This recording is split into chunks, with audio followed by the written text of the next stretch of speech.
Have you ever had that quiet, uncomfortable thought? You're scrolling, you're listening, you're watching people talk about their lives, and suddenly it hits you. Everyone else seems ahead. Everyone else seems confident. Everyone else seems to know what they're doing. And you're standing there thinking, why does it feel like I'm always one step behind? You don't panic, you don't cry, you just feel quietly exposed, like you're the only one who hasn't cracked the code. Before we go any further, let's get something straight. That feeling isn't proof you're failing, because you're not. In this video, I'm going to introduce you to 5 characters who are dealing with the same thoughts. You might just recognize yourself in them. I'm also going to expose the reality of each situation, what's really hiding beneath the surface, because the truth is most people aren't ahead. They're just louder about the parts that look good and quieter about the parts that hurt. By the end of this video, I don't want you to feel fixed. I don't want you to feel motivated for 10 minutes and then crash. I want you to feel less alone in the middle of it, less rushed, content with your own journey. This is Stan. Stan doesn't wake up feeling inadequate. He wakes up tired, brushes his teeth, scrolls his phone, tells himself he's just killing time. But 5 minutes in, he's already behind. Someone his age bought a big flashy house. Another is on a beach again, different country, same smile. An engagement post, a caption about hard work finally paying off. Stan swallows. He looks around his apartment. Same couch, same bills, same paycheck math. And suddenly the morning feels heavier. The questions are once again starting to whisper. How are they so far ahead? Am I moving too slow? Is this what falling behind feels like? What Stan doesn't see is the overdraft notifications, the arguments cropped out of the photos, the anxiety hiding behind living my best life. Social media doesn't show reality. It shows what people want to be true. But your brain doesn't know the difference. It just keeps score. And your mind is not a neutral observer. It's a storyteller. And when it doesn't have the full picture, it doesn't wait. It invents one. This is Maya. Maya knows the material. She's a great student and always performs top of the class on written tests. She always has. But when the room goes quiet and someone needs to speak, her throat tightens. Other people talk like they were born mid-sentence, confident, certain, loud enough to sound right. Maya waits. She rewrites the sentence in her head, deletes it, rewrites it again. By the time she's ready, the moment's gone. So she stays silent. Later it hits her all at once. I should have said something. Now they think I don't know. Now they think I don't belong. What Maya doesn't see is how many people in that room are just talking fast enough to outrun their doubt. Confidence isn't knowing. It's risking being wrong out loud. Maya isn't behind. She's cautious in a culture that rewards speed over depth. This is Alex. Alex had a timeline.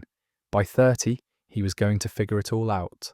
Graduate, get a job, start climbing. But life didn't follow the script. Now Alex works a job that barely covers rent. Friends talk about promotions, moves, next steps, And Alex nods, smiles and asks the right questions. But inside, there's a low-grade panic that never fully shuts off. Family dinners feel like performance reviews.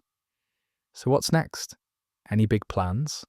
Still figuring things out, Alex jokes, deflects, changes the subject, because saying I don't know out loud feels dangerous. What Alex doesn't realise yet is that the timeline he's judging himself against was never a promise.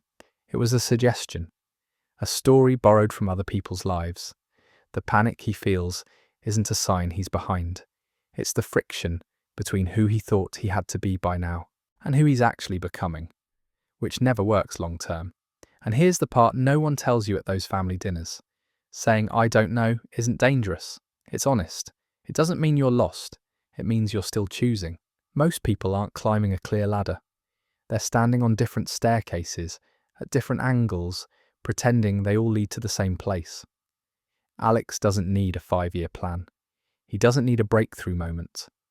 What he needs is permission to stop performing certainty and start listening to what actually fits. A finished life isn't something you arrive at. It's something you keep revising. He's still writing his story, sentence by sentence, even when it doesn't sound confident yet. That's not failure, that's the work. This is Stephen. Stephen isn't loud.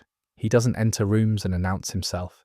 He doesn't jump into conversations halfway through a sentence. He listens first, sometimes too long. In meetings, Stephen has thoughts, good ones, but they arrive a few seconds after the moment passes. By the time he's ready to speak, someone else already has.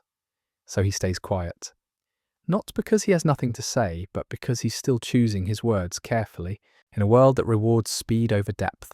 From the outside, it looks like confidence is passing him by. People mistake his silence for uncertainty, his calm for a lack of ambition, his introversion for disinterest. And Stephen notices. He notices how easily others talk, how quickly they connect, how natural it seems for them to take up space. At social gatherings, he stands near the edge of the room, drink in hand, rehearsing small talk in his head. Not because he's fake, but because he wants to get it right. Later at home, the conversations replay. What Stephen doesn't realise is that his mind is built for depth, not volume. He processes before he speaks. He thinks in layers. He notices details others rush past. The same traits that make him quiet also make him thoughtful, observant, and deeply aware. But in a world that celebrates the loudest voice in the room, Stephen starts to believe something is wrong with him. There isn't. Stephen doesn't need to become louder to be seen. He doesn't need to force confidence that doesn't feel like his. He plays a different game, and he should surround himself with like-minded. Stephen's growth won't look like a sudden transformation. It will look like small, brave moments, speaking once when it matters, choosing presence over perfection, letting silence be part of his strength instead of his enemy. And slowly, quietly, Stephen will realise this. He was never behind. He was just building his voice at a volume the world doesn't always listen for, but desperately needs. And then there's you. You don't fit neatly into one story. You're pieces of all of them. You feel behind, but you can't always explain why. You're trying, but it never feels like enough. You're doing what you're supposed to do, and still questioning everything. Here's the part no one says out loud. Most people don't have it figured out. They've just learned how to sound like they do. We live in a world that rewards certainty, speed, and polish, even when none of it is real. So we compare our raw, unfinished lives to everyone else's edited conclusions. And then we wonder why it hurts. Growth isn't obvious, progress doesn't announce itself, and figuring things out rarely feels like clarity. Most of the time, it feels like doubt, with a little courage mixed in.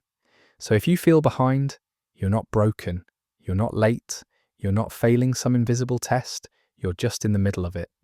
And the middle is messy, quiet, and deeply human. That doesn't mean you're losing, it means you're still becoming.